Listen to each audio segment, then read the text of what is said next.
Vice Chairman, knowing the honorable movers of this resolution to be a good parliamentarian, I had expected that he would place before the House all sides of this problem. I had expected that he would be no less interested in the efficiency and discipline of the administration, no less interested in the public welfare than in the interest of the civil services. But I am sorry to observe that he has taken only one view of the matter, namely the interest of the civil services alone. He has not at all dwelt upon the fateful consequences which a strike of the short we had the misfortune to have would have had on the contrary and the people in general. He has spoken, no doubt, in measured tones, unlike the honorable members who sat to his right in the morning and who raised a shout wanting to make up by sound what his arguments lacked in force. I wish to submit to this House that it would be incorrect and it would be imprudent for his House to accept this resolution. It would be incorrect because by accepting this resolution, we would be laying down something bad in principle, and we would also be accepting a policy which would be suicidal and which would cut at the roots of discipline in the services to the merit of reinstatement or otherwise. To these persons, I will come later on. I doubt the very propriety of Parliament going into this matter.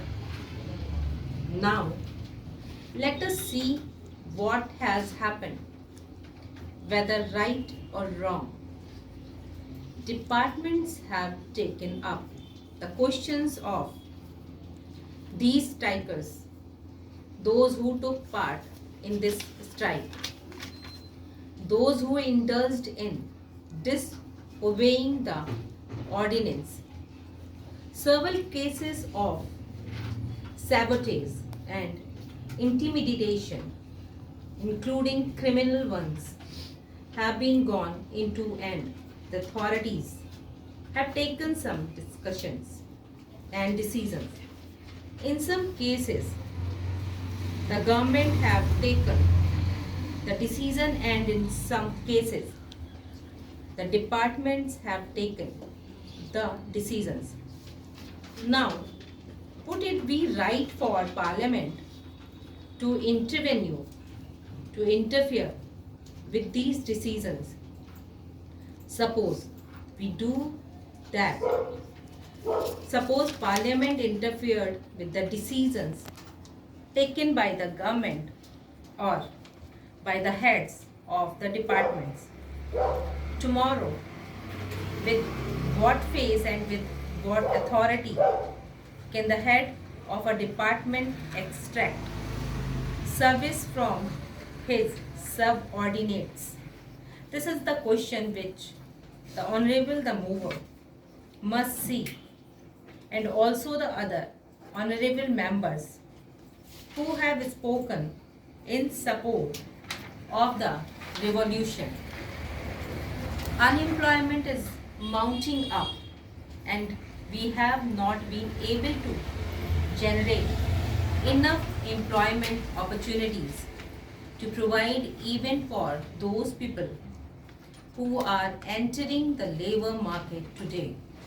Perhaps the extent advised during the third plan, the point that I want to make it that it is not quite justifiable to take only one aspect of the third plan period, namely the exigencies of capital mobilization out of the context of the general economic situation in the country, when we are therefore making this huge tax effort. We will have to apply our minds with equal seriousness, if not more, to see that the income generation in the community is as great as is advised, so that the saving and investments could be effected without disturbing unnecessarily the consumption pattern in the community. Whenever there is any tax on corporations, this carry is raised, and this cry is always believed by what the industrialists themselves have claimed to be the sensitive barometer to find out the climate for capital formation. I mean that the stock exchange this time, the stock exchanges have reacted quite favorably to the budget proposals as a whole, which clearly shows that whatever else may be the merit of the present budget proposals, it is certainly not anti-capital. Last year also, the stock markets boomed up after the taxation proposals were announced this time, though they were a little hesitant at firstly. Ultimately, I think they have realized that there is nothing wrong with the taxation proposals, and they are now merely mounting up. This is quite natural because there are so many benefits and advantages in our economy today that it is not difficult for the corporate sector to absorb a small rise of 5% in the corporation tax, which has been proposed by the finance minister. The economy of the nation today is more or less a closed economy because due to the lack of prohibited, there is a lot of planning in the country, which makes risk bearing rather unlikely, and because of the regulation of the economy, internal competition is also not very great. The risk breaking capacity, which is claimed by the industrialists, really forgetting large profit and large yields on their investment, is almost non-existent in our economy today. Our markets are expanding very fast, and the money generated is much more than the production of commodities, with the result that there are shortages in almost every commodity. It should not be difficult for the industrialist to absorb the small rise of 5% in the corporate tax.